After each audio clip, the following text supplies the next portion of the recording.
चौड़ी और चिकनी हो तो उसके इर्द गिर्द के गांव, कस्बों और शहरों के लोगों की तकदीर बदल जाती है। उत्तर प्रदेश में एक्सप्रेसवे बनाने का सपना सबसे पहले बहुजन समाजवादी पार्टी के प्रमुख साल 2002 में बनी बसपा सरकार ने ग्रेटर नोएडा से आगरा तक 165 किलोमीटर लंबे ताज एक्सप्रेसवे बनाने का फैसला किया और फरवरी 2003 में इसका शिलान्यास भी किया।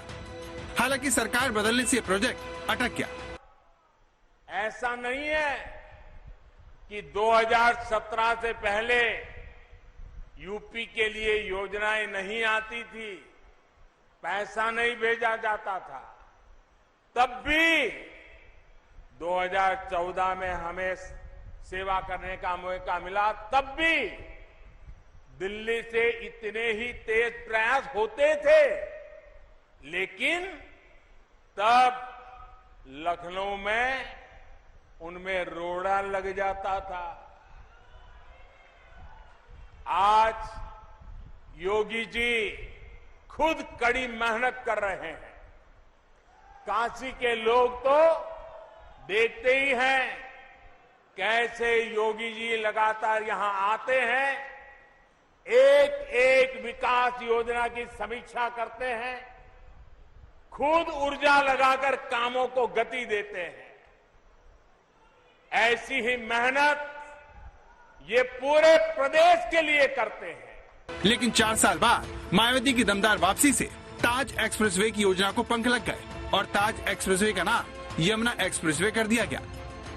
यमुना एक्सप्रेसवे ग्रेटर नोएडा, जेवर, अलीगढ़, हाथरस, मथुरा और आगरा जिले को जोड़ता है। 165 किलोमीटर लंबे इस एक्सप्रेसवे को मायावती ने 2012 के विधानसभा चुनाव में बड़ी उपलब्धि के तौर पर पेश किया, लेकिन जनता ने इसे समर्थन नहीं दिया। मायावती के बाद अखिलेश ने यूपी की कमान संभालते हुए 2012 में यमुना एक्सप्रेसवे का उद्घाटन किया और आगरा को लखनऊ से जोड़ने का बीड़ा उठाया। 6 लेन और 302 किलोमीटर वाले आगरा लखनऊ एक्सप्रेसवे को बनाने के लिए 10 जिलों के 232 गाँव में करीब 3,500 हेक्टेयर भूमि हासिल की गई और 36 महीने में बनकर तैयार हो गया।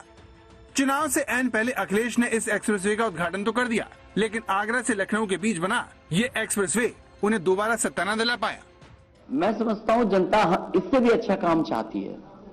अगर हमने एक्सप्रेसवे बनाया है, उनको आज नहीं पसंद आया एक्सप्रेसवे, वो सोचते हैं एक्सप्रेसवे से बड़ी बुलेट ट्रेन यूपी में आएगी, शायद बुलेट ट्रेन के लिए वोट दिया हो। मायावती और अखिलेश की सरकार ने भले ही एक्सप्रेसवे के जरिए दिल्ली और लखनऊ के बीच की दूरी भले ही घटा दी, लेकिन दोनों ही इससे सियासी फायदा उठाने में नाकाम रहे। लेकिन योगी आदित्यनाथ अखिलेश और मायावती का हश्र देखकर नहीं घबराए और उन्होंने एक्सप्रेसवे के विकास की लकीर को 3 एक्सप्रेसवे से लंबा कर दिया। ये लिस्ट इतनी लंबी है कि इतनी जल्दी खत्म नहीं होगा।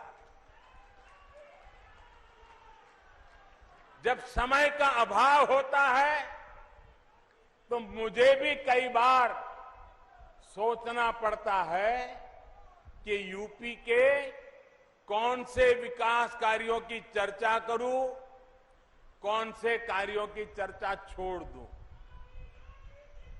ये सब योगी जी के नेतृत्व और यूपी सरकार की कार्यनिष्ठा का कमाल है। योगी सरकार पूर्वांचल, बुंदेलखंड और गंगा एक्सप्रेसवे के जरिए 2022 की चुनावी जंग फतह करने के सपने संजो रही है। इन तीनों एक्सप्रेसवे में पूर्वांचल एक्सप्रेसवे का उद्घाटन सबसे पहले हो रहा है, जिसकी सौगात देने के लिए प्रधानमंत्री खास तौर से 16 तारीख को उत्तर प्रदेश आ रहे हैं। पहले यहां किस तरह के घोटाले होते थे, किस तरह राजकाज को भ्रष्टाचारियों के हवाले कर दिया गया था,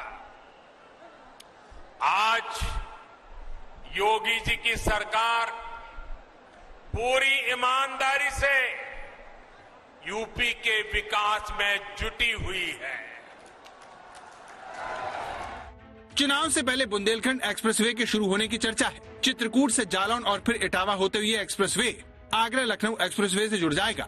योगी सरकार की योजना मेरठ के प्रयागराज के बीच गंगा एक्सप्रेसवे को बनाने की है, जिसका शिलान्यास पीएम मोदी दिसंबर में कर सकते हैं। बुंदेलखंड एक्सप्रेसवे अगले महीने बनकर के पूरा हो जाएगा।